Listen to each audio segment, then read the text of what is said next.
నేను నిన్ననే చెప్పాను, బంగారుపాళ్యం అనేది బంగారం లాంటి ప్రాంతం. అది ప్రజలు మనుషులు చాలా మంచివాళ్ళు, సాఫ్ట్ నేచర్ కలిగిన వాళ్ళు, ఎలాంటి గొడవలు కానీ వీటికి కానీ వెళ్ళేవాళ్ళు కాదు. అక్కడ అనవసరమైన అన్రెస్ట్ క్రియేట్ చేయొద్దు జగన్మోహన్ రెడ్డి గారు. మీరు మాజీ ముఖ్యమంత్రి, వైఎస్ఆర్ కాంగ్రెస్ పార్టీకి అధ్యక్షుడు, మీరు వెళ్ళండి. మీరు బంగారుపాళ్యం మార్కెట్ యార్డ్కి వెళ్ళాలి. అక్కడ మామిడి, తోతాపురి మామిడి వల్ల నష్టపోతున్నారు రైతులు అనే ఇది ఉంది కాబట్టి వెళ్ళి వాళ్ళతో మాట్లాడి ఒక ఇంటరాక్షన్ జరగాలి. వాళ్ళతో మీరు 100 మందినో 200 మందినో రైతులను కూర్చోబెట్టుకుని వాళ్ళతో ఒక్కొక్కళ్ళు మాట్లాడుతూ ఉంటే మీకు సమస్య తెలుస్తుంది అసలు ఏంటి అనేది. అది తెలుసుకున్న తర్వాత దాన్ని ప్రభుత్వానికి ఎలా కన్వే చేయాలి, ప్రభుత్వం మీద ఎలా ఒత్తిడి తీసుకురావాలి అనేది ప్లాన్ చేసుకోవాలి. ఆ అసెంబ్లీకి వెళ్ళాలి, అసెంబ్లీలో కూడా చర్చించాలని నిన్న నేను చెప్పాను. ఆయన మనం చెప్పేది వినడు కదా, ఆయన ప్లాన్ అయింది. ఎందుకంటే ఆయనకి రైతులతో మాట్లాడే ఉద్దేశం కానీ రైతుల సమస్యను పరిష్కరించే ఉద్దేశం కానీ లేదు. అక్కడ ఒక షో చేయాలి. బంగారుపాళ్యం మంచి ప్రాంతం కాబట్టి అక్కడ ఇటువంటి గొడవలకి అరాచకాలకి రారు కాబట్టి చుట్టుపక్కల ప్రాంతాల నుంచి తరలించారు జనాన్ని. వచ్చారు 4-5 వేల మంది వచ్చినట్టున్నారు. లోకల్ వాళ్ళు కాదు, వాళ్ళంతా చుట్టుపక్కల నుంచి వచ్చిన వాళ్ళే. ఏ రేంజ్లో ఉందంటే ఆ సైకిక్ నేచరు అలాంటి వాళ్ళనే ఏరి కోరి తీసుకొచ్చినట్టున్నారు. సరే, అది వాళ్ళు ఏం మాట్లాడారు, ఎలాంటి యాక్షన్ చేశారు ఏంటి అనేది ఈ చర్చలో వస్తుంది.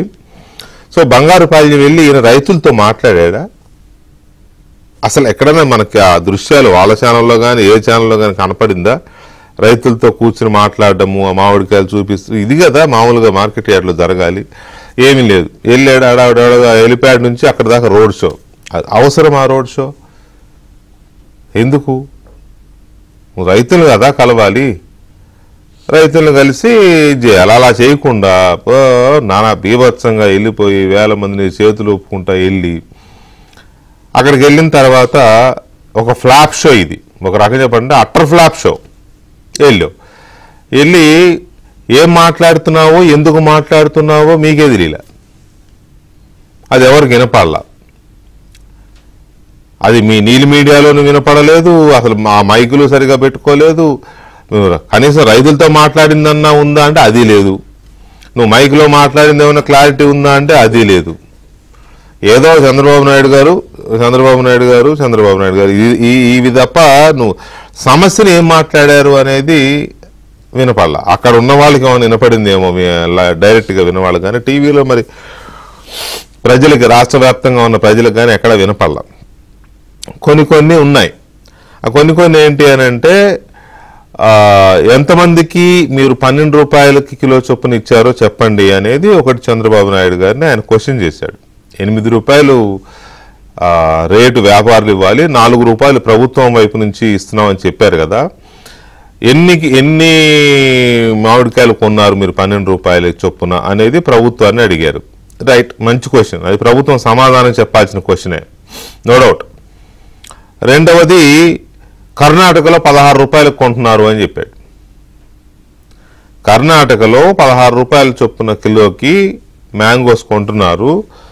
కర్ణాటకలో సాధ్యమైనప్పుడు, కర్ణాటకకి కేంద్ర ప్రభుత్వం ఇచ్చినప్పుడు మీకు ఎందుకు ఇవ్వట్లేదు, మీరు ఎందుకు కొనట్లేదు, ఇక్కడ 16 రూపాయలకి ఎందుకు కొనట్లేదు, రైతులకి 4 రూపాయలు 5 రూపాయలకి గిడుతుంది అని ఇట్లా మాట్లాడారు. చుట్టూ ఉన్న గోళ, అరాచకము, అటాక్స్, దాడులు ఇవన్నీ జరిగినాయి. వాటి గురించి తర్వాత మాట్లాడదాం. అసలు ముందు ఇదేంటో తేల్చాలి కదా. కర్ణాటకలో 16 రూపాయలు అని పచ్చి అబద్ధం మాట్లాడాడు జగన్మోహన్ రెడ్డి గారు. ప్రజలకేం తెలియదు అనుకుంటున్నాడా, లేకపోతే ప్రజలకి తెలియజెప్పేవాళ్ళు లేరనుకుంటున్నారా, రారనుకున్నారా, రాలేరనుకున్నారా?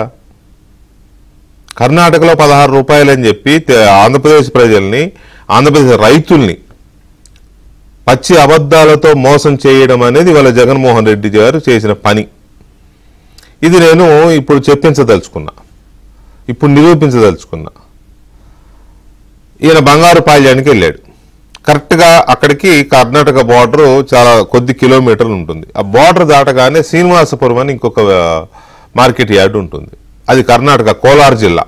మనం కేజీఎఫ్ అంటాం కదా, అది దానికి సంబంధించిన కోలార్ జిల్లా కోలార్ జిల్లాలో శ్రీనివాసపురం అని ఒక మార్కెట్ యార్డ్ ఉంది, పూర్తిగా మ్యాంగో మార్కెట్ యార్డ్. దక్షిణ భారతదేశంలోనే అతిపెద్ద మ్యాంగో మార్కెట్ యార్డ్ అది శ్రీనివాసపురం. అక్కడ బ్లాక్ కాంగ్రెస్ పార్టీ అధ్యక్షుడిగా పనిచేసిన సంజయ్ రెడ్డి గారు ఇప్పుడు కర్ణాటక ప్రదేశ్ కాంగ్రెస్ కమిటీ కేపీసీసీ, ఆ కేపీసీసీ కార్యదర్శి ఆయన శ్రీనివాసపురం మార్కెట్ యార్డ్ చైర్మన్గా కూడా చేశారు. ఆయన మనకి ఇప్పుడు టెలిఫోన్ లైన్లో ఉన్నారు. మరి ఏ ప్రభుత్వం 16 రూపాయలకు కొన్నది, ఎక్కడ కొన్నది, కేంద్రం ఎంత ఇచ్చింది, ఇది తెలియాలి కదా, మనకి వాస్తవం ఏంటో తెలియాలి కదా. ఈ అబద్ధాలు చెప్తే రేపు పొద్దున అక్కడ కాంగ్రెస్ ప్రభుత్వానికి చెడ్డ పేరు. ఈ అబద్ధాలు కనుక ఇక్కడ నమ్మితే ఎవరో ఒకళ్ళు అడుగుతారు కదా, ఏమైనా మీరు 16 రూపాయలు పెట్టి ఎక్కడ కొన్నారు మీరు అని అడిగితే సిద్ధరామయ్య గారు సమాధానం చెప్పుకోవాలి మళ్ళీ. అందుకని సంజయ్ రెడ్డి గారితో మాట్లాడా నేను, వారు టెలిఫోన్ లైన్లో ఉన్నారు, మాట్లాడదాం. సంజయ్ రెడ్డి గారు నమస్తే. నమస్తే సార్. ఇప్పుడు మీ శ్రీనివాసపురం మార్కెట్ యార్డు చాలా పెద్దది, దక్షిణ భారతదేశంలోనే అతిపెద్ద మ్యాంగో మార్కెట్ కదా. అవును సార్. మా జగన్మోహన్ రెడ్డి గారు వాళ్ళ బంగారుపాలెం వెళ్ళి కర్ణాటకలో 16 రూపాయలకు కొంటున్నారు మ్యాంగోస్, ఇక్కడ నువ్వు ఎందుకు కొనట్లేదని చంద్రబాబు నాయుడు గారిని ప్రశ్నిస్తున్నాడు ఆయన. మీ ప్రభుత్వం కర్ణాటకలో మీ ప్రభుత్వం 16 రూపాయలకి కిలో చొప్పున మ్యాంగోస్ కొంటున్నారా, ఇది నిజమా? లేదు సార్. సార్ మా కర్ణాటకలో గత జూన్ 26వ తేదీ నుంచి ఒక 4 రూపాయలు 40 పైసలు ఒక టన్నుకని అనౌన్స్ చేసినారు సార్. దీంట్లో 50% central government, 50% state government sir. ఇది దీంట్లో ఒక్క ఎకరానికి 2 టన్నులు మాత్రమే ఇస్తారు సార్. మాది ఇది అమౌంట్ టోటల్ 5 ఎకర్స్ వరకు అంతే మాత్రం ఇస్తారు సార్. 10 టన్స్ సార్, 10 టన్నులకి మాత్రమే ఇస్తారు. 10 టన్నులకి 4 రూపాయల 40 పైసలు యాడ్ చేసి ఇస్తారు అంతే సార్. దానికి ఎక్కువ ఏమన్నా రైతులు ఉన్నప్పుడు అది రాదు సార్, అమౌంట్ రాదు సార్. ఓకే. అవును సార్. ఇప్పుడు మార్కెట్ మీరు ఇచ్చేది 4 రూపాయలు 40 పైసలు, కేంద్ర రాష్ట్ర ప్రభుత్వాలు కలిపి అదనంగా ఇచ్చేది 4 రూపాయలు 40 పైసలు. అవును సార్. అవును సార్. అక్కడ వ్యాపారులు ఎంత కొంటున్నారు, అదెంత సార్? వ్యాపారులు 2 రూపాయలు 2.5 రూపాయలు సార్, 2 రూపాయలు 50 పైసలు సార్. తోతాపురి అంటే బెంగళూరు అంటారు కదా సార్. అవును. 2.5 రూపాయలు సార్. అది అంటే అది 2.5, మీరు ఇచ్చే 4 రూపాయలు 40 పైసలు. అవును సార్. అంటే 6 రూపాయల 90 పైసలు అంతే సార్. పోనీ 7 రూపాయలు అనుకుందాం. అవును సార్. లేదు 8 రూపాయలు అనుకుందాం. లేదు సార్, 8 రూపాయలు లేవు సార్, అంతకు లేదు సార్. 2.5 రూపాయలు, ఇది 4 రూపాయలు 40 పైసలు ఇస్తారు సార్. మరి జగన్మోహన్ రెడ్డి గారు 16 రూపాయలు అని చెప్పాడు. మీరు ఆంధ్రప్రదేశ్ రైతులు, మ్యాంగో రైతులందరికీ చెప్పండి, మీరు జగన్మోహన్ రెడ్డి గారు చెప్పింది నిజమా అబద్ధమా? సార్ లేదు సార్, ఇప్పుడు ఉండేది వాస్తవాంశం సార్. నేను ప్రస్తుతం కేసీసీ మెంబర్ గా ఉన్నాను సార్. నాకు ప్రస్తుతం నేను కూడా ఒక రైతు సార్, నాకు కూడా మామిడి తోటలు ఉన్నాయి సార్. ఓకే సార్, అది కూడా సార్ మాకు కరెక్ట్ గా మాకు చేయడం లేదు సార్. వీళ్ళు సర్వే చేసినప్పుడు కూడా తప్పు, ఫ్రూట్ ఐడీలకు తప్పు రాహింటారు సార్. ఇప్పుడు 5 ఎకరాలు ఉన్నా కూడా 2 ఎకరాలు 3 ఎకరాలు అక్కడ వస్తున్నాయి సార్. కుర్చీలు కూడా అందడం లేదు సార్ మాకు. ఇప్పుడు మీరు అక్కడ కాబట్టి మీరు ఆ ప్రాంతంలో ఏది ఇప్పుడు బంగారుపాళ్యము లేకపోతే ఆ చిత్తూరు జిల్లా ఆ చుట్టుపక్కల ప్రాంతాల్లో కన్నడ బాగా మాట్లాడే వాళ్ళు ఉంటారు కదా, కన్నడ తమిళ్ మాట్లాడే వాళ్ళు ఎక్కువ ఉంటారు కదా, కన్నడ ఎక్కువ ఉంటారు మీ బోర్డర్స్ కాబట్టి. మాది చాలా ఎక్కువ Telugu influence sir Srinivasapuram. Telugu influence, Kannada Telugu 2 మాట్లాడతారు కదా. మాట్లాడతాం సార్, ఏం తొందర లేదు. ఇప్పుడు ఈ 16 రూపాయలకి జగన్మోహన్ రెడ్డి గారు చెప్పారు కాబట్టి కర్ణాటకలో కొంటున్నారు అని. ఇప్పుడు మీరు చెప్పిన దాని ప్రకారం 6 రూపాయల 90 పైసలు, ఏది గవర్నమెంట్ ఇచ్చే 4 రూపాయల 40 పైసలు ప్లస్ అక్కడ వ్యాపారులు కొనే 2 రూపాయలు 2 రూపాయల 50 పైసలు మాక్సిమం కలిపితే 6 రూపాయల 90 పైసలు. ఇదే కాదు, ఇంతే కదా అలా గిట్టుబాటు అవుతుంది. అవును సార్. ఇప్పుడు కూడా మాకు బెంబల బెల అంటే ఇస్తారు కదా సార్, ఇదే మీరు గవర్నమెంట్ ఇస్తున్నారు కదా ఇప్పుడు. మాకు అది గత నెల 26వ తేదీ నుంచి మాత్రం ఇస్తున్నారు సార్, అంతకు మునుపు లేదు సార్. అంతకుముందు అది లేదు, మొన్న 26వ తారీఖు నుంచే ఇస్తున్నారు అది కూడా.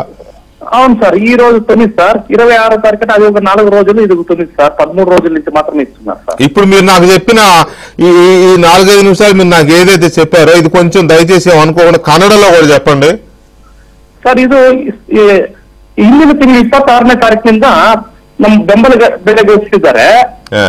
ಅವತ್ತು ಮಧ್ಯಾಹ್ನ 3 ಗಂಟೆ ಮೇಲೆ ಇದು ನಾವು ಬೆಂಬಲ ಬೆಲೆ ಘೋಷಿಸಿದ್ದಾರೆ, ಅದು APMC ಇಂದ ಟೋಕನ್ ತಗೋಬೇಕು, ಅದನ್ನ ರಿಜಿಸ್ಟರ್ ಮಾಡಿಸ್ಬೇಕು, ಮತ್ತೆ ಆಧಾರ್ ಕಾರ್ಡ್ ಲಿಂಕ್ ಇರಬೇಕು. ಸೂಟ ಇಡಿಯಲ್ಲಿ ಅದು ನಮೂದಾಗಿರ್ಬೇಕು. ಅವಾಗ ಮಾತ್ರ ನಮ್ಗೆ ಬೆಂಬಲ ಬೆಲೆ ಸಿಗುತ್ತೆ. 1 ಎಕರೆಗೆ 2 ಟನ್ ಮಾತ್ರ ತಗೊಳ್ತಾರೆ. 5 ಎಕರೆಗೆ 10 ಟನ್, ಇಷ್ಟೇ ಮ್ಯಾಕ್ಸಿಮಮ್ ಕೊಟ್ಟಿರೋದು.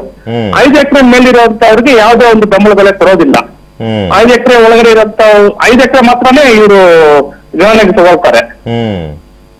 ಬರೀ 10 ಟನ್ ಮಾತ್ರ ಬೆಂಬಲ ಬೆಲೆ ಕೊಡ್ತಾರೆ ಸರ್. ₹4,40,400 ಒಂದು ಟನ್ನಿಗೆ. ಟೋಟಲ್ 5 ಎಕರೆಗೆ 10 ಟನ್ ಅಂದ್ರೆ 44,000 ಬರುತ್ತೆ ಒಬ್ಬ ರೈತರಿಗೆ. 5 ಎಕರೆ ಇದ್ರೆ, 1 ಎಕರೆ ఇద్రే బరీ 8,800 రూపాయలు బರುತ್ತೆ. ఓకే, నాకు కూడా కొద్దిగా కన్నడ టచ్ ఉంది కాబట్టి చెప్తున్నా. మీరు చెప్పిన దాంట్లో అర్థమైంది ఏంటంటే ఆధార్ కార్డు ఉండాలి ఒకటి, తర్వాత 100 ఎకరాలు ఉన్నా సరే 5 ఎకరాలకే కొంటారు, అది కూడా 10 టన్నులు ఎకరాలు 2 టన్నులు చొప్పున.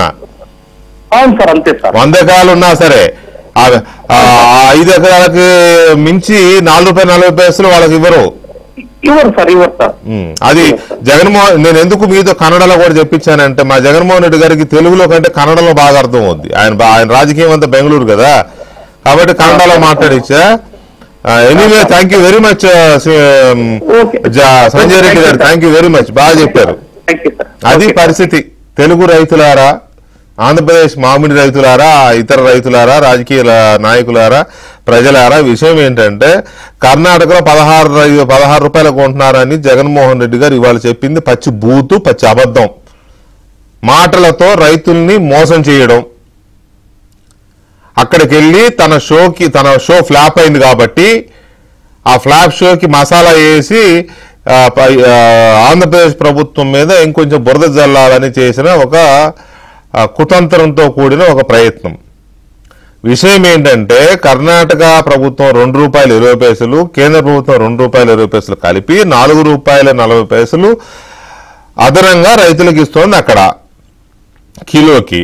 అక్కడ వ్యాపారులు కొంటున్నది ₹2.2.5 ₹6.90 పడుతోంది అక్కడ రైతులకు. అది కూడా 5 ఎకరాల వరకే, 5 ఎకరాల పంట వరకు మాత్రమే ప్రభుత్వం ₹4.40 చొప్పున అదనంగా ఇస్తోంది. అది కూడా ఎకరాకి 2 టన్నులు మాత్రమే. ఈ పాయింట్స్ చాలా గుర్తుపెట్టుకోవాలి. ఈ అన్నీ వదిలేసి మసిపూసి మామిడికాయం చేసి, మారేడుకాయ కాదు ఇవాళ మామిడికాయకి మసిపూసాడు జగన్మోహన్ రెడ్డి గారు. మసిపూసి మామిడికాయం చేసి ఆంధ్రప్రదేశ్ రైతులకు ఏదో ఒక ఫ్లాప్ షో ఒకటి చూపిద్దాం అనుకున్నాడు, ఫెయిల్యూర్ షో ఒకటి చూపించి మా రైతులను మాయ చేద్దాం, ప్రభుత్వానికి వ్యతిరేకంగా మాట్లాడదాం అనేది ఆయన చేసింది. నిజం నిప్పు లాంటిది, దాగదు. ఎందుకు ఈ రకమైన ప్రయత్నాలు? పోనీ ఆయన ఏమైనా నూజివీడు లేకపోతే ఇంకో చోటు మ్యాంగో మార్కెట్ దగ్గరకు వెళ్తే పోయినా అనుకోవచ్చు. కర్ణాటక పక్కనే బార్డర్, 4 అడుగులు అవతలకి వెళ్తే శ్రీనివాసపురం, దక్షిణాదిలోనే అతిపెద్ద మార్కెట్. ఆయనతోనే మాట్లాడిచ్చాను నేను. సో అందువల్ల ఇలాంటి షోస్ నడవండి, ఇలాంటి అబద్ధాలతో కూడిన షోస్ నడవవు. కాబట్టి ఈ షో ఫ్లాప్ షో. ఆయన వెళ్ళిన ప్రయత్నం ఏంటంటే లా అండ్ ఆర్డర్ సమస్యను క్రియేట్ చేయడం అనేది మెయిన్ ఎజెండా. రైతులు కాదు, పాడు కాదు, కేవలం లా అండ్ ఆర్డర్ సమస్య క్రియేట్ చేయడం, జనాన్ని పోగేసి అక్కడ ఏదో గొడవ చేయడం, పోలీసుల్ని ఇది చేయడం, తిట్టడం. పోలీసుల్ని తిట్టాడు ఆయన, పోలీసుల్ని కూడా తిట్టాడు. నేను చూసుకుందామంటే చూసుకుందామని. అది ఎవడో ఒకడు అంటాడు, డిఎస్పీ వాళ్ళు ఆపడానికి వస్తే రప్ప నరికేరా డిఎస్పీ చేయనంట. డిఎస్పీ చేయని నరికేమని ఒకడు ఇంకో వాళ్ళ మనుషులకు చెప్తున్నాడు ఒక లీడరు. ఏంటిది జగన్మోహన్ రెడ్డి వెళ్ళింది ఇందుకే. ఇక మధ్యలో ఉదయం నుంచి తిండి తిప్పలు లేకుండా జగన్మోహన్ రెడ్డి వస్తున్నాడు కదా, ఎంతైనా మాజీ ముఖ్యమంత్రి, ఇవన్నీ రిపోర్ట్ చేయాలని మా ప్రతినిధులు, మా టీవీ వాళ్ళు, అన్ని టీవీలు, మా టీవీని అన్ని టీవీలు, అన్ని పేపర్ల వాళ్ళు అక్కడ ఉంటే ఎతికి ఆంధ్రజ్యోతి ఫోటోగ్రాఫర్ని దాడి చేశారు. ఎందుకు?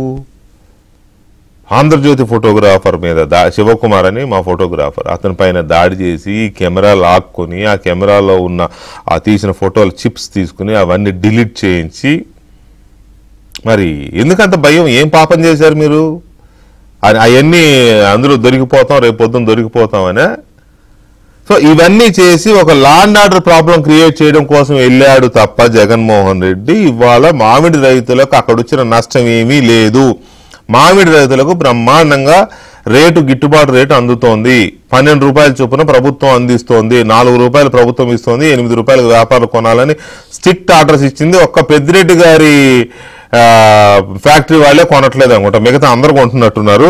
సో ఈ అంశం మీద చర్చిద్దాం. ఒకటి మార్కెట్, మామిడికాయల మార్కెట్. నేను ఇప్పుడు వినిపించాను కదా సాక్ష్యం, కాంగ్రెస్ పార్టీ పోనీ వేరే పార్టీ కూడా, అక్కడ అధికార పార్టీ అది, ఆయనే చెప్పాడు కాబట్టి అదొక సాక్ష్యం. రెండవది వెళ్ళిన లా అండ్ ఆర్డర్, ఈ దాడులు. జగన్మోహన్ రెడ్డి బంగారుపాళ్యంలో వెళ్ళి చేసి వచ్చిన ఫ్లాప్ షో, లా అండ్ ఆర్డర్ని ఇబ్బంది పెట్టడం కోసం, లా అండ్ ఆర్డర్ని చెడగొట్టడం కోసం చేసిన విఫల ప్రయత్నం, వీటన్నిటి మీద మనం చర్చిస్తున్నాం. చర్చలో మనతో సీనియర్ జర్నలిస్ట్, రాజకీయ విశ్లేషకులు విక్రమ్ పూలా గారు ఉన్నారు. అలాగే తెలుగుదేశం పార్టీ నాయకులు, మాజీ మంత్రి డొక్కా మాణిక్వర ప్రసాద్ గారు ఉన్నారు. అలాగే భారతీయ జనతా పార్టీ నాయకులు రవిచంద్రారెడ్డి గారు మనతో చర్చలో పాల్గొంటున్నారు. ముందుగా విక్రమ్ పూలా గారు, ఆయన వెళ్ళాడు బంగారుపాళ్యం, వెళ్ళాడు వచ్చాడు, ఏదో అద్దంకి అంటారు కదా, నేను ఇక్కడ బంగారుపాళ్యం వెళ్ళాడు వచ్చాడు. ఏంటి, ఏం జరిగింది? హడావుడి, అరాచకం, దాడులు, ఇవి తప్ప రైతుల పేరుతో వెళ్ళాడు కదా, రైతులకు ఏమైనా జరిగిందా? నేను ఆయన కర్ణాటక కాంగ్రెస్ లీడర్తో కూడా మాట్లాడించా. మీ విశ్లేషణ ఏంటి జరిగిన దీని మీద? ఇప్పుడు ముందు మీరు ఇంట్రోలో చెప్పినట్టంటే అసలు ఒక ప్రతిపక్ష నేతగా ఆయన ఏం చేయాలి, ఎస్, ప్రజల సమస్యలు వచ్చినప్పుడు ఏం చేయాలి అనే దానికి ఒక మనందరికీ తెలుసు ప్రతిపక్షంలో ఉన్న వాళ్ళు ఏం చేస్తారనేది. ముందుగా రైతులు దగ్గరికి వెళ్ళి మాట్లాడటం, వాళ్ళ సమస్యలు క్షేత్రస్థాయిలో ఎటువంటి సమస్యలు ఉన్నాయని తెలుసుకోవటం, రాష్ట్ర ప్రభుత్వానికి ఏదైనా కావాలంటే ఒక లేఖ రాయటం, వ్యవసాయ మంత్రికో లేకపోతే ముఖ్యమంత్రి గారికో లేఖ రాయటం, తర్వాత కేంద్ర ప్రభుత్వానికి కూడా ఒక రిప్రజెంటేషన్ ఇవ్వటం, ఇట్లాంటివన్నీ జరగాలి ముందు. జరిగిన తర్వాత అప్పుడు పరిస్థితి అప్పుడు కూడా అది అంటే గవర్నమెంట్ కనుక యాక్షన్ తీసుకోకపోతే డెఫినెట్గా రైతుల దగ్గరికి వెళ్ళటం, మాట్లాడుతూ ఇవన్నీ చేయాలి, ప్రభుత్వం మీద ప్రెషర్ పెంచాలి. అది ఒక సిస్టము అది. కానీ ఆయన మీరు అన్నట్టుగా ఏంటంటే ఒక ఏదో నాకు ఇంతమంది జనం వస్తున్నారు అని ఒక షో, అది షో, ఒక ప్రదర్శన కోసం చెప్పాడు. అసలు ఈ ఇష్యూ చూస్తేనంటే ముందుగా మీరు వారితో మాట్లాడుతూ బాగానే ఉంది. ఫస్ట్ ఈ తోతాపూరి కాయలు ఇవన్నీ కూడా మన రాష్ట్రంలో అంటే ఆ 3 జిల్లాలు, ఉమ్మడి చిత్తూరు ఇవన్నీ కలిపితే ప్రతి ఏటా సగటున 80,000 ఎకరాల్లో వేస్తారు. అయితే ఈసారి 1,25,000 ఎకరాల్లో పంట పండించారు. ఆ క్రాప్ చాలా బంపర్ క్రాప్ వచ్చింది. అవును.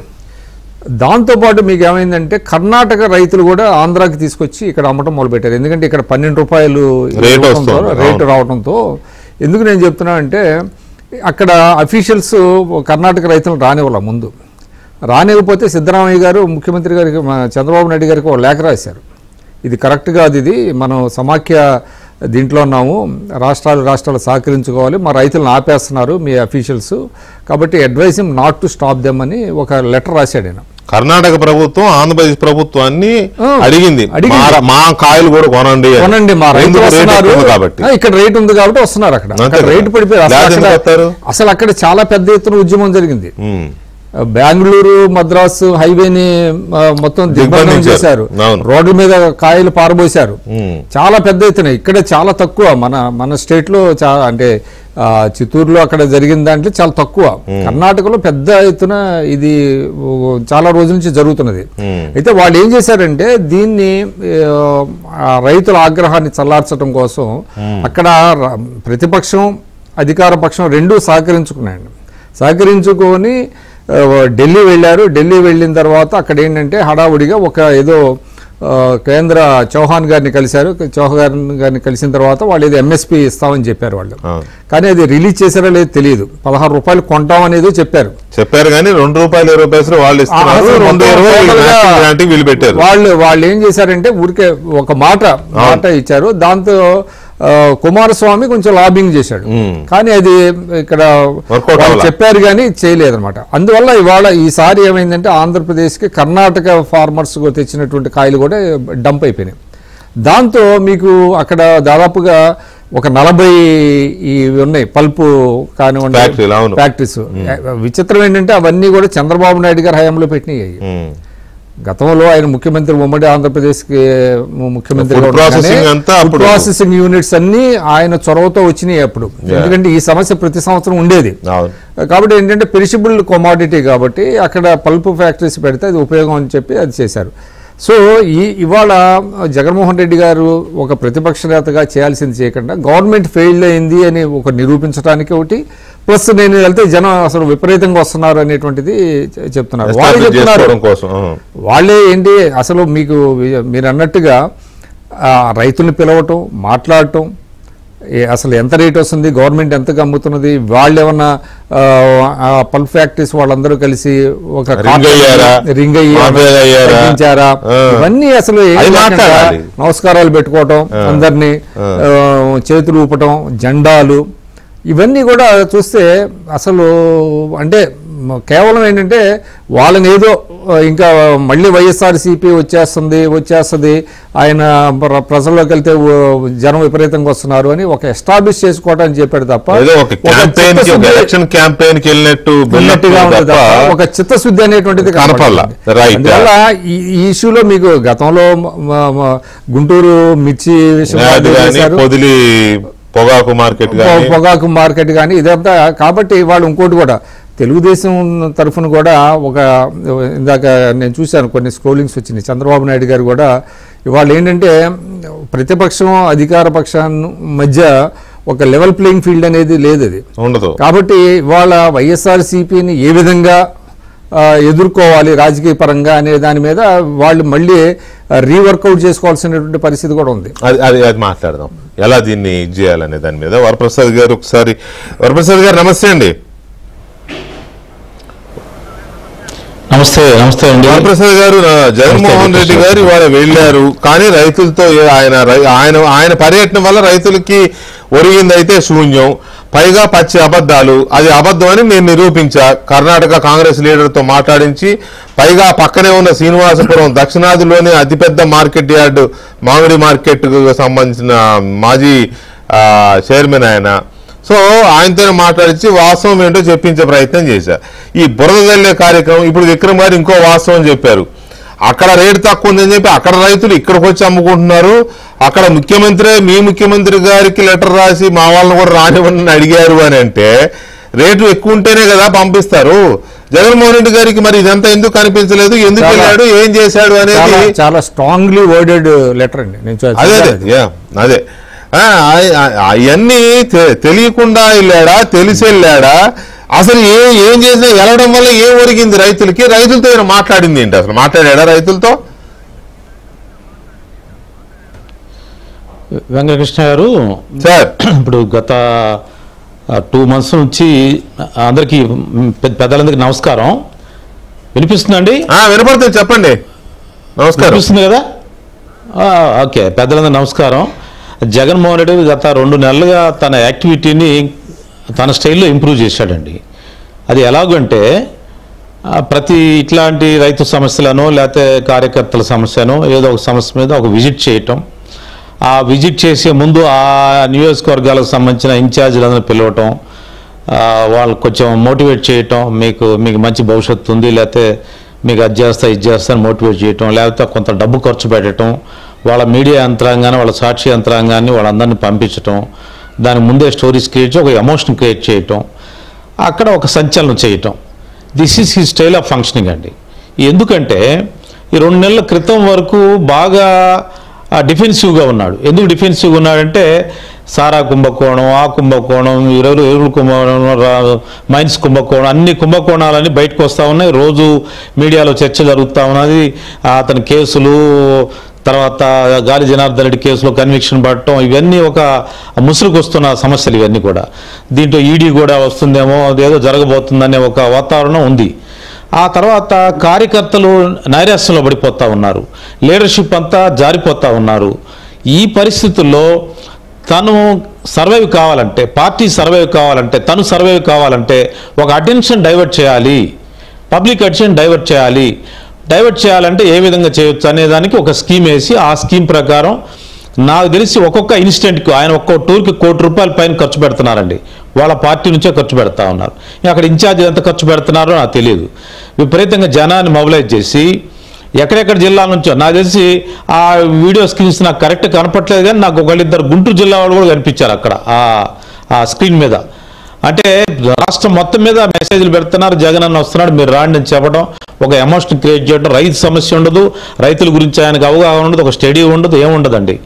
ఓన్లీ తన బల ప్రదర్శన చూపించి కార్యకర్తల్లో ధైర్యం చెప్పి తన నాయకులు జారిపోకుండా చేసుకునే ఒక వ్యూహం ఎత్తుగడ.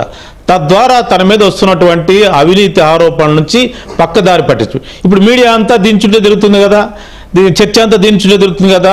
బంగాడుపాలెంలో మామిడికాయల లారీలు పెట్టి తొక్కించటము, ఈ చర్చ జరుగుతూ ఉంటుంది. ఇప్పుడు ఆ సారాయి కుంభకోణంలో ఎక్కడ దోచుకున్నారో, ఆ డబ్బులు ఎక్కడ పెట్టారు, దానిలో ఎంత దోచారు, తాడేపల్లి ప్యాలెస్లు ఎంత పెట్టారు, ఎలంకాలో ఎంత పెట్టారు, ఆడెంత పెట్టారు, ఇక్కడ ఎంత పెట్టి, విదేశాలు ఎంత పెట్టారు, ఈ చర్చ అంతా పక్క పోయింది కదా.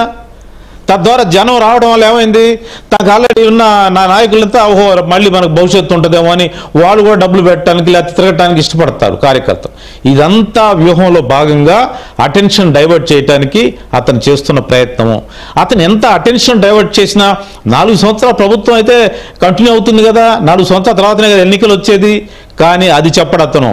ఏమి ప్రభుత్వాన్ని పనిచేయనివ్వడు, పోలీస్ యంత్రాంగానికి వార్నింగ్ ఇస్తాడు, కలెక్టర్లకు వార్నింగ్ ఇస్తాడు, అధికార యంత్రాంగాలు ఒక భయాందోళన సృష్టిస్తాడు, వ్యాపార వర్గాల్లో ఒక భయాందోళన, ఏమో మళ్ళీ ఇతను వస్తే వ్యాపారాలు ఏమైపోతాయని వాళ్ళ భయం వాళ్ళు పడిపోవడానికి, ఇట్లా మొత్తం ఒక భయాన్ని, ఒక ప్యానిక్ వాతావరణం క్రియేట్ చేయడం అనేది అతని వ్యూహంలో భాగం. ఇది పెద్ద కాన్స్పిరసీ అండి. దీన్ని కూటమి ఎదుర్కోవాలి. కూటమి ఒక తెలుగుదేశం బాధ్యత కాదండి, అన్ని పార్టీలు మాట్లాడుకోవాలి. బీజేపీ జనసేన కూడా రంగంలో దిగాలి. తెలుగుదేశం మాట్లాడటం కాదు ఇది. This is in interest of the state. ఒక గవర్నమెంట్, పబ్లిక్ ఎలక్ట్ అయిన గవర్నమెంట్, కాన్స్టిట్యూషన్ ఎలక్టెడ్ గవర్నమెంట్ని ఆ విధంగా ఛాలెంజ్ చేస్తూ ఉంటే అతను ఫంక్షనింగ్ చేయిస్తే అదేం ప్రతిపక్షం అని నాకు అర్థం కాదు. అదే సాధ్యం అవుతుంది. దాన్ని పొలిటికల్గా డీల్ చేయాలి, లా అండ్ ఆర్డర్గా డీల్ చేయాలి. కనుక అతనంతా ఒక వ్యూహము, డైవర్ట్ చేయటము, డైవర్షన్ పాలిటిక్స్, అతని మీద నేరారోపణ నుంచి పక్కకు పంపించటము, చర్చ పక్కకు పంపించటము, తన పార్టీని బతికించుకోవడానికి అతను వేసిన వ్యూహం ఎత్తుగడ. ఒక సుప్రీంకోర్టు జడ్జిమెంట్ ఉందండి, panic does not change the logic. Okay, తన బల ప్రదర్శన చేస్తే నేరస్తుడు మంచోడు అయిపోతాడండి. అయ్యాడుగా, ముఖ్యమంత్రి అయ్యాడుగా. అది బాగాలేదండి రాజకీయ వ్యవస్థ. కాదండి, కాదు వరప్రసాద్ గారు, మీరు అమాయకంగా అంటున్నారో లేకపోతే ఎలా అంటున్నారో నాకు తెలియదు, కానీ తన బల ప్రదర్శన చేస్తే మంచోడు అయిపోతాడా నేరస్తున్నా మీరు అంటున్నారు. అలా చేసి ముఖ్యమంత్రి అయ్యాడు కదా, ఒక్క ఛాన్స్ అని అడిగితే మంచోడు అయిపోయాడు, ముఖ్యమంత్రి అయిపోయాడు కదా అనుకుంటున్నాడు. ఇక లేదు, దట్ ఎరా ఇస్ ఓవర్ అండి, దట్ ఎవరా ఇస్ ఓవర్. ఆ టేస్ట్ అయిపోయింది జనానికి. అదైతే ఒకసారి చూశాను, ఒక అవకాశం ఇచ్చారు, అయిపోయింది అది. ఓకే, యాక్చువల్ గా ఇవాళ జగన్మోహన్ రెడ్డి గారు అక్కడికి వెళ్ళి ఏదో షో చేసే ప్రయత్నం చేశాడు, రైతులతో మాట్లాడలేదు, రైతుల కోసం అని చెప్పి అలా రైతులతోనే మాట్లాడకుండా ఏదో ఒక ఫ్లాప్ షో చేశాడు కదా. నేను దీని మీద డిబేట్ పెట్టి ఎందుకు దీనికి కూడా టైం వేస్ట్ చేయడం, చాలా ఇష్యూస్ ఉన్నాయి, ఇటు తెలంగాణలో కానీ అటు ఆంధ్రప్రదేశ్లో కానీ ఇంకా చాలా ఇష్యూస్ ఉన్నాయి అని అనుకుని ఇవాళ దీని మీద డిబేట్ పెట్టొద్దు అనుకున్నా. కానీ ఆయన పర్యటన అయిపోయిన తర్వాత కొన్ని విషయాలు తెలిసి ఈ డిబేట్ పెట్టాలని నిర్ణయం తీసుకోవడానికి దీనికి ఒక కారణం ఉంది, దీనికి ఒక బలమైన కారణం ఉంది. రెడ్డి గారు నమస్తే. నమస్తే వెంకటకృష్ణ గారు.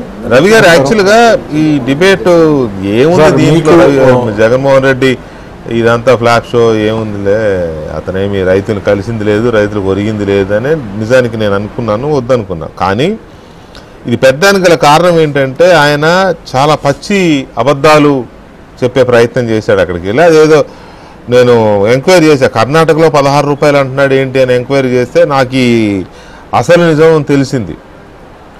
అక్కడ 16 రూపాయలు కాదు, 6 రూపాయలకే దిక్కులేదు అక్కడ. ఇలాంటి సిచ్యువేషన్లో ఎందుకు ఇలా రైతుల్ని తప్పుదోవ పట్టించడం, రైతుల్ని మోసగించడం? యాక్చువల్గా ఇప్పుడు ప్రభుత్వం చెబుతున్న దాని ప్రకారం అక్కడ 8 రూపాయలకి వ్యాపారులు కొంటున్నారు, 4 రూపాయలు ప్రభుత్వం ఇస్తుంది, 12 రూపాయలు. 12 రూపాయలు వస్తుందనే కదా కర్ణాటక రైతులు ఇక్కడికి వస్తున్నారు అమ్ముకోవడానికి. ఇదంతా పక్కదో పట్టించేసి దీనికి మసిపూసి మామిడికాయ చేసేసి తప్పుదో పట్టిస్తున్నాడు. ఇది ఎక్స్పోజ్ చేయాలి జగన్మోహన్ రెడ్డి చెప్పిన అబద్ధాలని అనేది డిబేట్ యొక్క ఉద్దేశం. అందుకే ఈ డిబేట్ సో మీకేమనిపిస్తోంది ఇవన్నీ చూస్తుంటే? వెంకటకృష్ణ గారు నమస్కారం. మీకు, విక్రమ్ పోల గారికి, అలాగే డొక్క మాణిక్య ప్రసాద్ గారికి, ఏబిఎన్ ప్రేక్షకులందరూ నమస్కారం. నమస్తే అండి సార్. ఫక్త్ రాజకీయ యాత్ర, రాజకీయంగా తిరిగి అడుగులు వేయటం కోసం, మళ్ళా పార్టీని బతికించుకోవడం కోసం ఏదైనా ఒక రాజకీయ పార్టీ ఆ ఎత్తుగడలతో పనిచేస్తే తప్పులేదు. కానీ రైతు ముసుగులో చేసే కార్యక్రమాలు ఈ విధంగా ఉంటే మాత్రం రైతుకు ద్రోహం చేసినట్టే. ఎందుకంటే గతంలో కూడా నేను కాంగ్రెస్ పార్టీలో పనిచేసినప్పుడు స్టేట్ కిసాన్ సెల్ చైర్మన్గా పనిచేశా. ఉమ్మడి రాష్ట్రంలో కిసాన్ కాంగ్రెస్కి కో చైర్మన్గా పనిచేశా. రైతు సమస్యల మీద అవగాహన ఉన్నవాడిని. దాంతోపాటు ముఖ్యంగా జగన్మోహన్ రెడ్డి గారు మాట్లాడిన స్క్రిప్ట్ ఏదైతే ఉందో, రైతు సమస్యల పట్ల అవగాహన లేని శ్రీహర్ రాసిచ్చిన స్క్రిప్ట్ మక్కి మాట్లాడడానికి ప్రయత్నం చేశాడు. గతంలో రైతు కార్పొరేషన్ చైర్మన్గా జగన్మోహన్ రెడ్డి గారు ఉన్నారు. రైతు కార్పొరేషన్ డిప్యూటీ చైర్మన్గా నాగిరెడ్డి గారు ఉన్నారు. కానీ నాగిరెడ్డి గారు కంప్లీట్గా రైతు పక్షపాతి. అలాంటి వ్యక్తులు ఇచ్చే స్క్రిప్ట్, వాస్తవిక ఆధారాలు అలాంటి వాళ్ళని కూడా తీసుకెళ్లడం. సార్ చేయడానికి మా తమ్ముడు శ్రీహరి దొరికాడా అన్నా?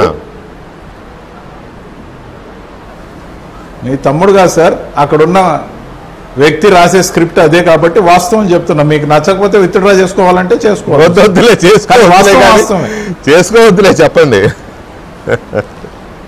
వాస్తవం. ఎందుకంటే మీరు కనుక్కోండి కావాలంటే స్క్రిప్ట్ ఎవరు రాస్తున్నారు తెలియదు. ఇన్ని రోజులు దాచిపెట్టాం, ఇంకా ఎన్ని రోజులు దాపరికం. ఎందుకంటే ఫక్త్ అబద్ధాలు రాసిచ్చే స్క్రిప్ట్ రాసే పేరు చెప్పడం, ప్రజలకు పోవడం అవసరం అని ఈరోజు చెప్పా. ఓకే, ఎందుకు చెప్పకూడదు సార్? పచ్చి అబద్ధాలు చెప్పే స్క్రిప్ట్ రాసేవాడి పేరు రావాలి సార్ బయట. ఓకే, ఆ ఉద్దేశంతో చెప్పా. ఓకే, నాకు వచ్చే బెనిఫిట్ ఏముంది దాంట్లో? ఏముంది? సో ఎటువంటి దుర్మార్గం అయిపోయిందంటే జగన్మోహన్ రెడ్డి గారి ట్విట్టర్ హ్యాండిల్ కూడా ఎవరు యాక్చువల్ గా నడుపుతున్నారు నా దగ్గర సమాచారం ఉంది. పెట్టే ట్వీట్లకు కూడా ఆయన సొంత స్క్రిప్ట్ కాదు. మరి ఇవన్నీ కూడా తెలిసి చేస్తున్నారా, తెలియక చేస్తున్నారా? రైతుల కోసం పనిచేసేటప్పుడు రైతుల పట్ల నిబద్ధతతో, నేను ఒక రైతు బిడ్డగా చెప్తున్నా, గతంలో నేను కిసాన్ సెల్ హ్యాండిల్ చేసిన వాడిగా చెప్తున్నా, రైతులకి ఏ ప్రభుత్వం అయినా ఎంత చేసినా తక్కువే. బాగా క్రాప్ వచ్చిందని రైతు సంతోషపడే నాటికి పంట రేటు బయట మార్కెట్లో ఉండడం కానీ, ప్రభుత్వం నుంచి వచ్చే సహాయం కానీ, పెట్టుబడి దానికి సంబంధించి సరిపోక రైతు కంట్లో కన్నీళ్లు మనం చూస్తాం. ఇందాక కర్ణాటక నుంచి చెప్పిన చెప్పిన దాన్ని బట్టి గవర్నమెంట్ 5 ఎకరాలకి సార్ సంజీవ్ రెడ్డి గారు చెప్పిన దాని ప్రకారం 5 ఎకరాల పంట 2 టన్నులు మాత్రమే కొంటది. ఒకవేళ దిగుబడి బాగా వచ్చి 3 టన్నులు అయితే గవర్నమెంట్ కొనలేని పరిస్థితి. ఎందుకంటే ఓవర్ హార్వెస్ట్ అయ్యి వచ్చినప్పుడు ఆ పంటను కొనలేని పరిస్థితి. ప్రభుత్వానికి కూడా లిమిటేషన్స్ ఉన్నాయి. కానీ ఉదారంగా ప్రభుత్వాలు ఆలోచించాల్సిన సమయంలో మనకు కావాల్సింది ప్రాసెసింగ్ ప్లాంట్స్. కొత్తగా ప్రాసెసింగ్ ప్లాంట్స్ వైఎస్ఆర్సీపీ హయాంలో ఎన్ని పెట్టారో చెప్పాలి. ఆ చెప్పేదానికి ఆ డేటా లేదు, ఎందుకంటే ఏం లేదు కాబట్టి. కొత్త ప్రాసెసింగ్ ప్లాంట్లు ఎన్ని పెట్టారు? అనేక సార్లు నేను నాగిరెడ్డి గారు కూడా చర్చించుకోవడం జరిగింది. టమాటా రైతులు, మదనపల్లి రైతులు నష్టపోతుండడం, 10 పైసలకి టమాటా పడిపోవడం, ఒకసారి 100 రూపాయలకు పోవడం, అలాగే మామిడి రైతులకు సంబంధించి వస్తున్న సమస్యలు మేము చర్చించుకోవడం జరిగింది. దీని గురించి ఏం చేయాలనే ఆలోచన అనేక సార్లు ఆయన కూడా ప్రభుత్వానికి సబ్మిట్ చేయడం కూడా నాకు తెలుసు. కానీ నేను చెప్పేది ఈరోజు వచ్చిన పర్యటన దేని గురించి? రైతుల గురించి. మరి రైతుల గురించి సమస్య ఈరోజు వచ్చారు, మళ్ళీ సాయంత్రం కల్లా బెంగళూరు రీచ్ అయ్యారు. మరి ఇంతటితో అయిపోయినట్టేనా? మామిడి సమస్య అయిపోయింది అంటే నెక్స్ట్ టైం ఇంకొక ఈవెంట్, ఒకసారి పొగాకు, ఒకసారి మిర్చి, ఒకసారి మామిడి, అంటే ఒక్కో అంశాన్ని ఒక్కోసారి టచ్ చేసి దాన్ని రాజకీయ అంశంగా వాడుకొని దాన్ని అంతటితో ముగిస్తే అంటే రేపు ఉదయం కల్లా కూడా సమస్య పరిష్కారం అయిపోయినట్టేనా? ఈరోజు సాయంత్రానికే సమస్య పరిష్కారం. నిజమైన నాయకుడు చేయాల్సింది ఏంటంటే ఆ రైతుకు న్యాయం జరిగే వరకు ఎందుకు జరగదని అక్కడే కూర్చునేవాడు నాయకుడు. అలా కాకుండా మందిని పోగేసుకొని exhibiting the crowd that I'm having this much massive image in public even today, I'm growing every day అని చెప్పుకోవడం కోసం ఏదైతే చేస్తున్న ప్రయత్నం ఉందో, రైతు సమస్యల్ని ఒక అంశంగా తీసుకొని చేసే రాజకీయం సరైంది కాదు, ఖచ్చితంగా కాదు.